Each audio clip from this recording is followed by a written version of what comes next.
Well, hello everybody. How are you doing on today? I certainly hope you're doing good. And I tell you, I'm doing good myself.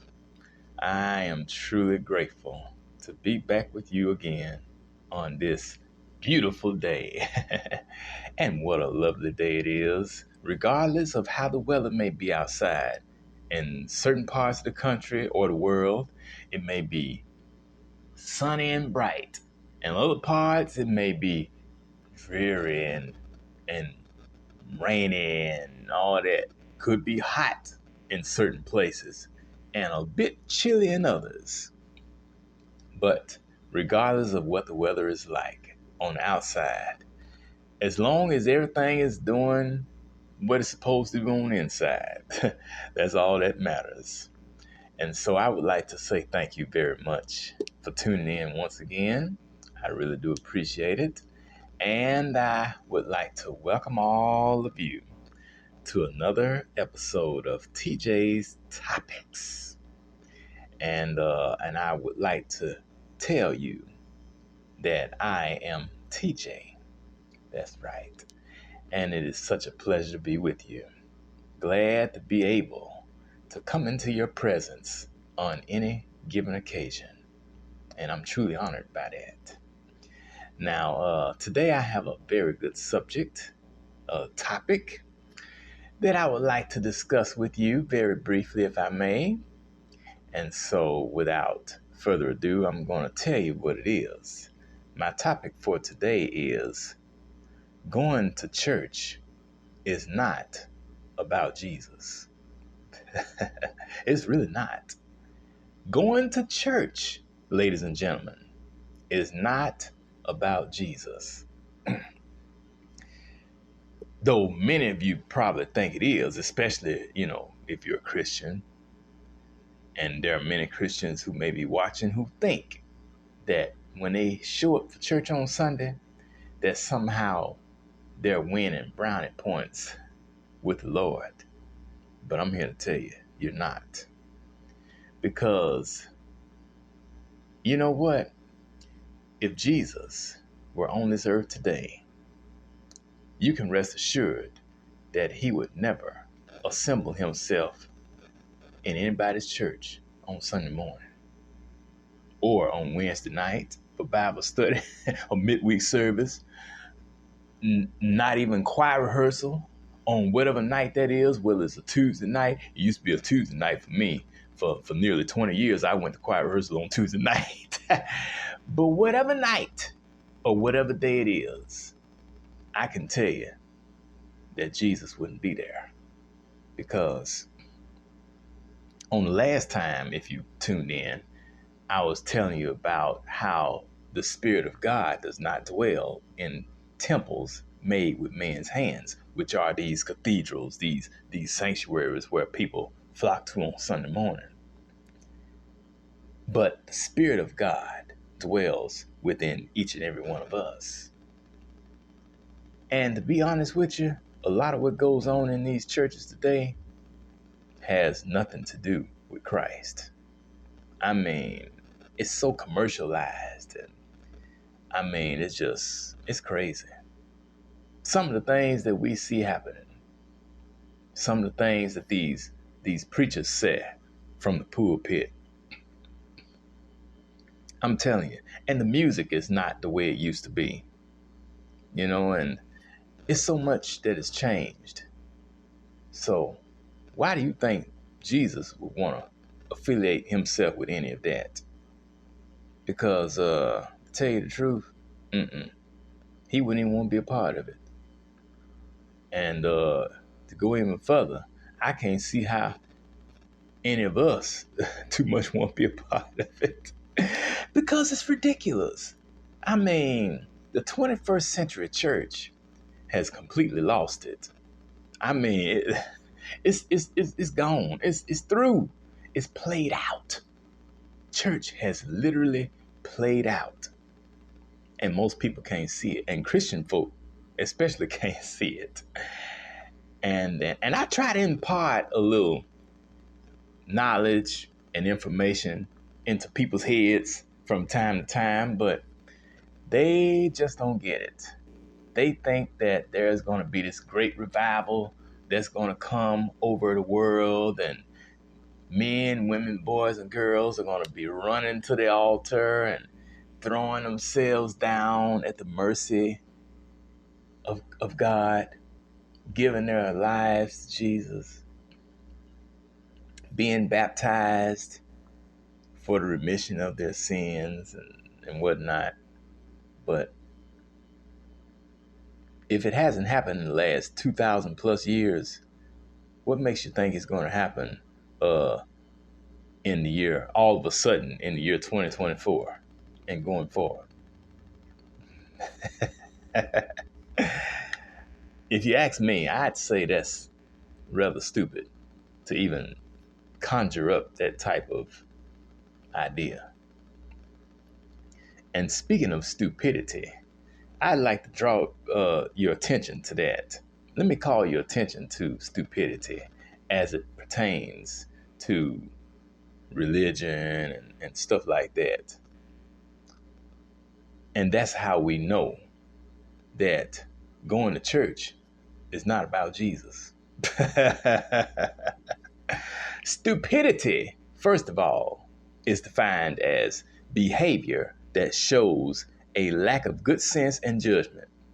And sadly, we see a lot of Christians out here who lack good sense and judgment, because when you try to tell them certain things, even going as far as breaking down the scriptures to them, explaining to them what the scriptures actually say and what they mean, doing a thorough examination of various terms in the scriptures. And then you have to consider the language that it was written, because none of this stuff was written in English, and being translated over time and retranslated, having various phrases and different passages changed. And don't forget that in the year 325 AD, the Council of Nicaea, they went to work and they adopted certain books that were in the original manuscript to be compiled into what we know today as the Bible. And they discarded a certain number of books, entire chapters, verses, and they went through changing words and phrases and inserting words and phrases that they felt would be most appropriate, so that they could propel themselves into a position of power as an institution. And that's what the Roman Catholic Church did, because they had to withhold they had to hold on to their power. They had to have the biggest influence over the masses.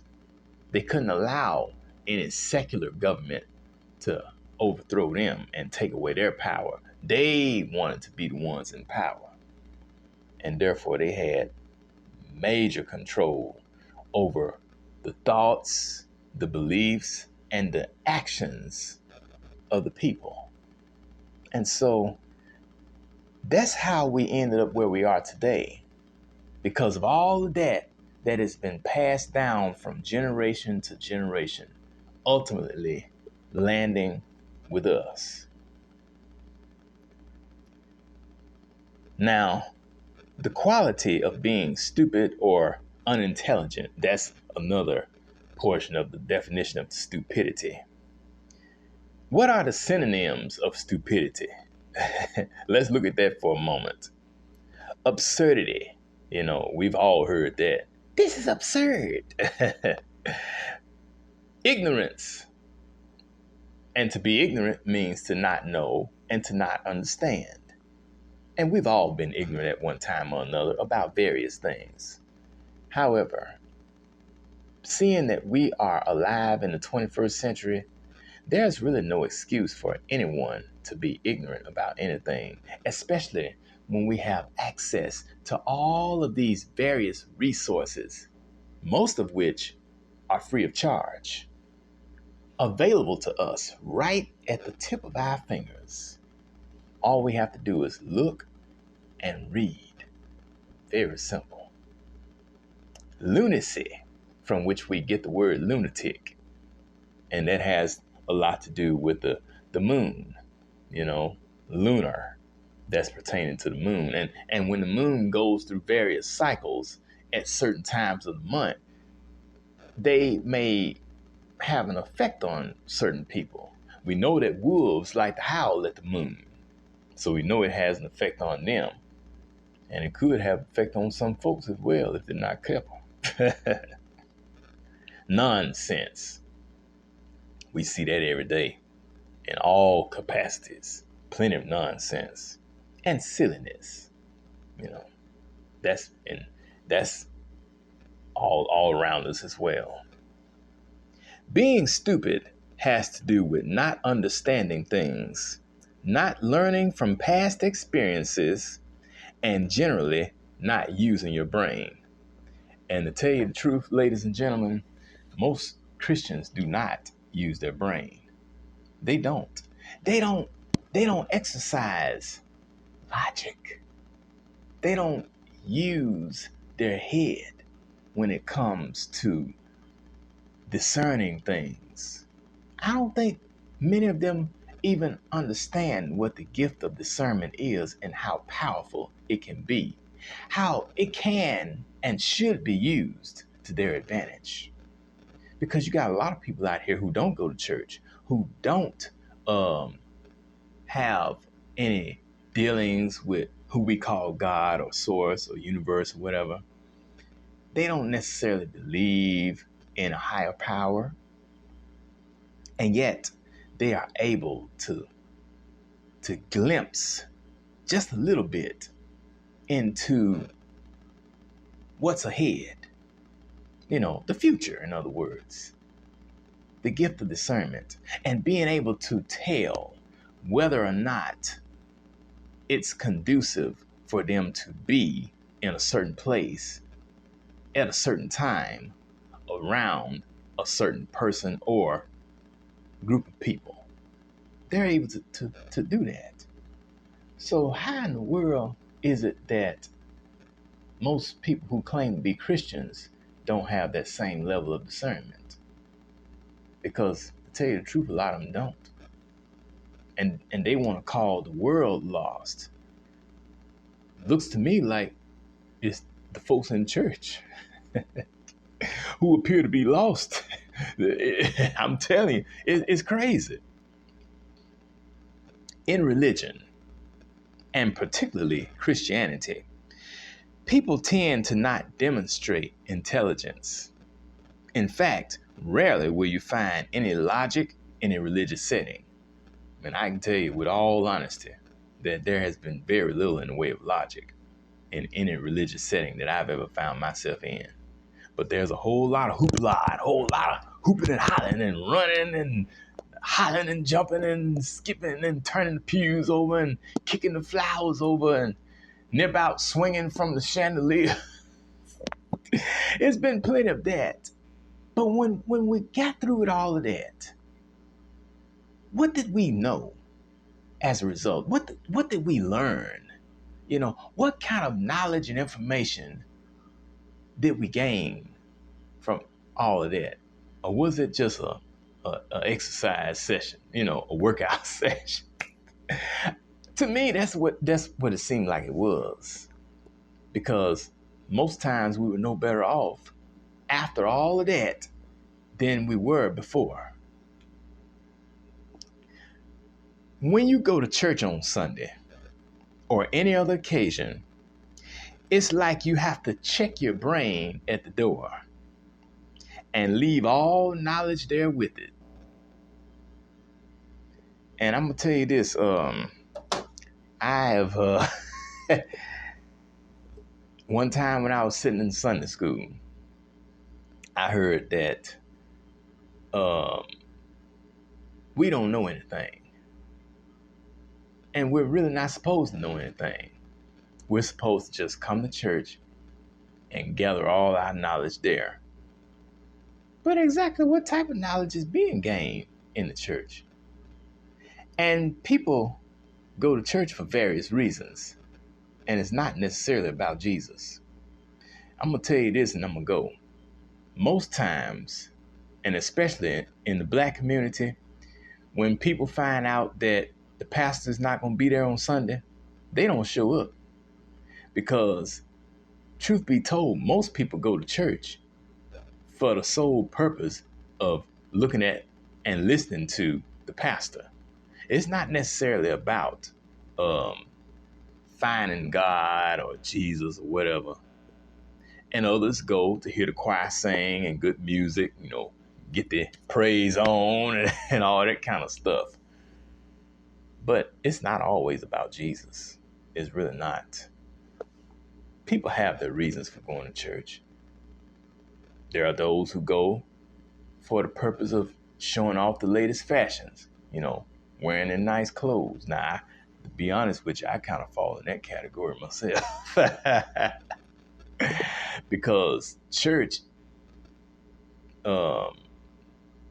as a means of, going to it and stuff, and the way I always was a part of it from childhood up to my young adult years, basically, it ended for me when I was 35 years old.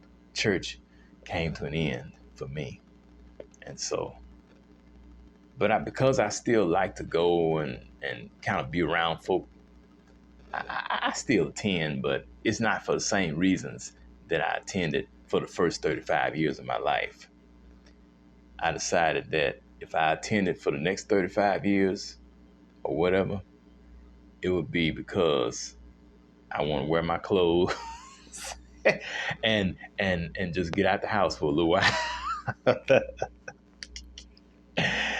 So anyway, I just want to say that going to church is not about Jesus. It's really not. It's about whatever you think it ought to be about, whatever you choose for it to be about. And it's up to you what your reason for going is. So on that note, I would like to say thank you for tuning in to another episode of TJ's Topics. I really appreciate it. And be sure to tune in again next time when I have another topic of interest to discuss with you. And feel free to chime in too, okay? I want to hear from you. This is Taryn Jerome Harris, reminding you that every round goes higher and higher. I'll talk to you later. Bye-bye.